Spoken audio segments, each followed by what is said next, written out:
So we are nearing our second day at JEC World 2024, and I'm at the German pavilion, the Saxony pavilion. And at that pavilion there is a Saxony Textile Institute that I would like to talk to, because textiles is of course an important reinforcement factor of composites. My first interview partner now is Christopher Alve. I will call him Chris for now. Yeah, for sure. And Chris will explain us a bit about the ecosystem of Saxony in conjunction with composites.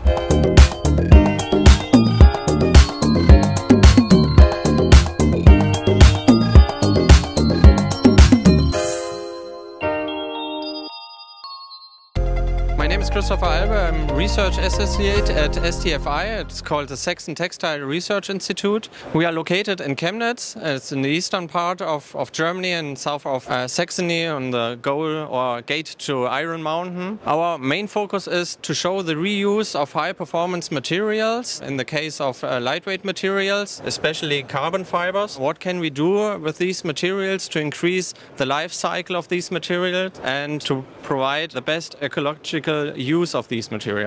In terms of the country, the federal country of Germany, Saxony, what makes Saxony so important in, I just wanted to say, what makes Saxony so sexy for composites industry? Saxony has a big history in textile industry. It was called Chemnitz was called Manchester of Germany a long time ago. It was a big industry and it changes over the years to lightweight construction. We have a big impact in research institutes in Chemnitz, in Dresden, but also Freiberg and other cities in Saxony. There's a big knowledge that is what we can provide in research, and also the companies which are located for aerospace, automotive, especially Volkswagen and Zwickau. So talking about composites, you have manufacturers in Saxony as well, and one of them is a snowboard producer, which we will introduce you in a few moments. Regarding the composite skills and the composites manufacturing, is there a special industry that comes to your mind with Saxony? At the moment it's all kind of industry.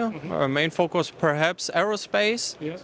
But a lot of companies come to us and they say, we have the cutting waste out of the production, what can we do with it? And we say, okay, our strategy is non-wovens, we keep a defined fiber length that shows better properties than the composite, and that's the way we are working, a step between first life cycle and perhaps between injection molding materials, where we cut the fibers under 1 or 2 millimeters, and we are working with 50 millimeters. Recycling is a great keyword, because you got your colleague here, Johannes Leis, which I will take now next into the picture, and we will talk about recycling and textiles. So now we got Johannes Leis here, and we are now moving from composites to the integral part, which is textiles. And as you guys know, I'm a textile guy. In the past, we've converted over 5,000 tons of fiberglass, which is quite a number for a textile company though. What is the speciality of Saxony in terms of textiles? Saxony has the strength like some other regions as well, but we are quite diverse. We have a very flexible, very innovative companies. We have lots of research institutes, universities, so we have a huge variety of institutions, of players that are into textiles, into circularity, and that want to bring their strengths to the table. Let's walk through the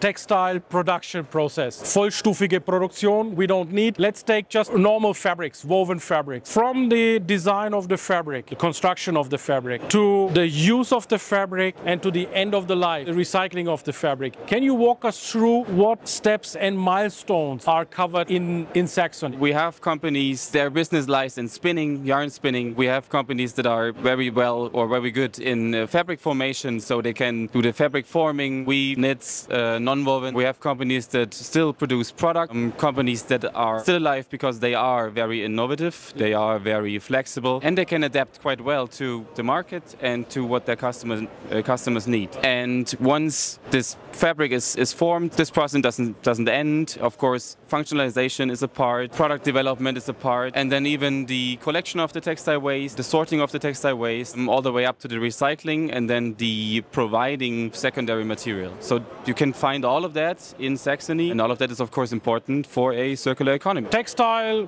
production, I mean, with a small investment you can enter into textile production, right? Buy a denier, a loom, and then you start producing. Many people think like this, right? Yeah. But what do you think, and what is the one thing you would people want to consider when entering into textiles for composites? I think it's okay to know and to see that there are experts out there. Yeah. There are people out there with lots of experience, and it's no shame to get them aboard. We ourselves from STFI, we believe a lot in collaboration, in cooperation, and I think that's what we actually need, because the challenges in producing textiles, but also in recycling textiles and also in shifts that we need for a circular economy, those challenges are complex, and it's not fair to expect, and it's not easy to deliver to solve the problems, the challenges by yourself. It's nothing wrong with searching and looking for collaboration, and you should start with that, I think. A great call to action. Thank you so much, Johannes, for your introduction to the Saxony textile industry. And now we would like to talk about this nice snowboard. Actually, when I hear of Saxony, not always skiing and snowboarding comes to my mind, but you have some places where you can snowboard, right? We have some places where you can go snowboarding. I think JEC would be the perfect one to talk about that.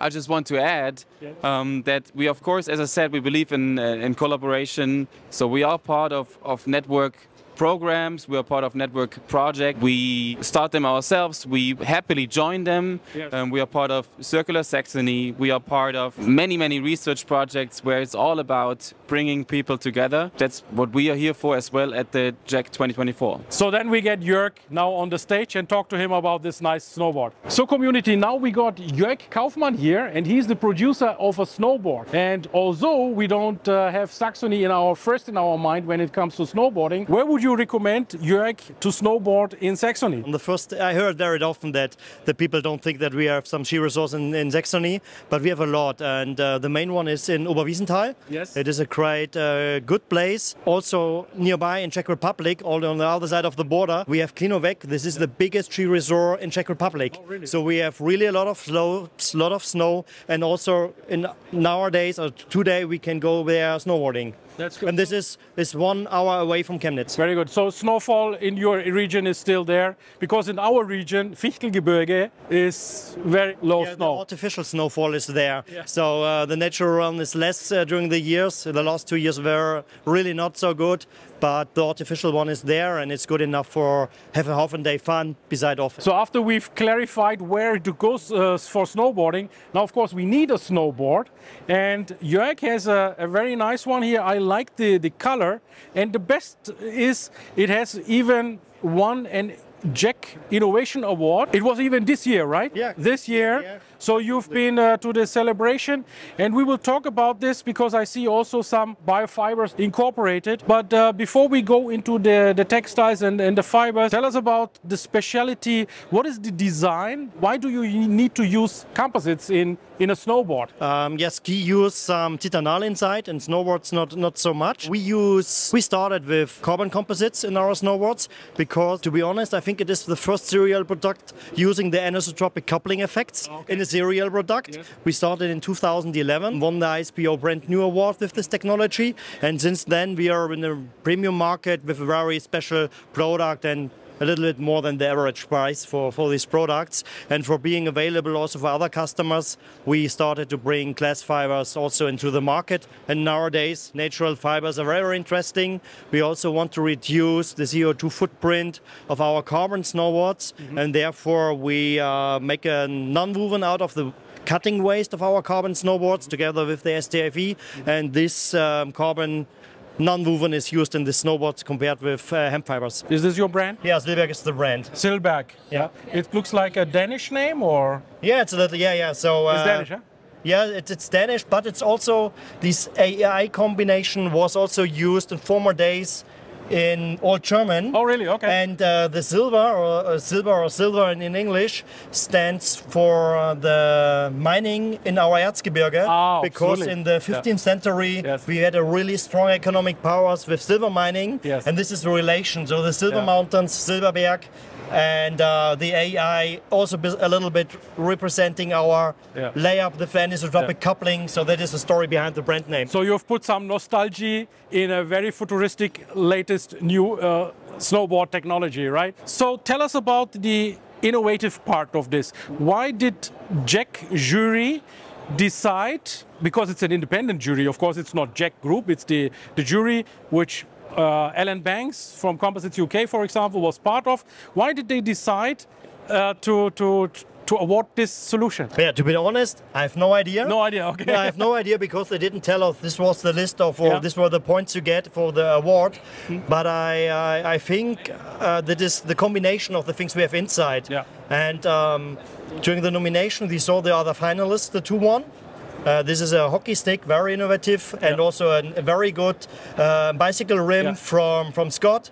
But to be honest, I was really scared as I show up here at the show and saw the other products that also participate at the competition. So it is really I think we did a lot of things right. Yeah. So let me reframe the question. Yeah. What do you think was the innovative character that convinced them? Yeah. So I think we have the very important and innovative things that nowadays are important for composite technology. First of all, our anisotropic-based technology. This is something not a lot of other companies have in the serial product. Then we use the dry fiber placement for placing the hemp fibers, and these hemp fibers are grown up in Saxony, 50 kilometers away from Chemnitz. So I was there at the harvesting of the hemp. Oh, really? So it is also the great taste, but you can't use it because it's the female plant anymore. And then we have the recycled carbon fibers. So we are circular economy because we use the waste of our dry fiber placement carbon fiber production for this non-woven, and we have also a bio-based resin. So I think it is a lot of things that are nowadays very important, and I think the combination was the thing why we won the award. So you mentioned circular economy, and Johannes spoke about the circular Saxony. What is it? Is it an association or is it an initiative of Saxony, the federal state? No, it is a non-profit organization based on an MIFAR in Chemnitz, and they are starting there to grow up the circular economy in Saxony, but also there are other partners allowed out from Saxony in Germany, and we are trying to bring projects in the field of circular to making prototypes. Also, this snowboard is one prototype in this initiative for showing what we can do. The non-woven made of our waste, and also the green parts. This is the thing we are doing and thinking about in Saxony currently. How much of your thoughts are going into the coating of this part? Because I see the coating has some wavy feel to it. Is that by purpose, I guess, right? No. Or is it because of the... No, the structure here is, this is a prototype, and the prototypes are made with wet lamination and vacuum curing, and there we get this little bit different structure. But it's a manufacturing process. But I thought this is by design, and I like the design. Yeah, I know. I heard it very often. I would buy the prototype. This is based on the vacuum curing process. Yeah. Community, you see, I will talk even about the prototypes and the technology demonstrators, so that you know that these things are not just put in a tool and then they come out. There's always a technical demonstrator first, then a prototype, and then they have to be verified on the field before they reach to the customer, to the consumer. Jörg, thank you so much for being here on our Composites 360 on tour. Thank you so much. Goodbye.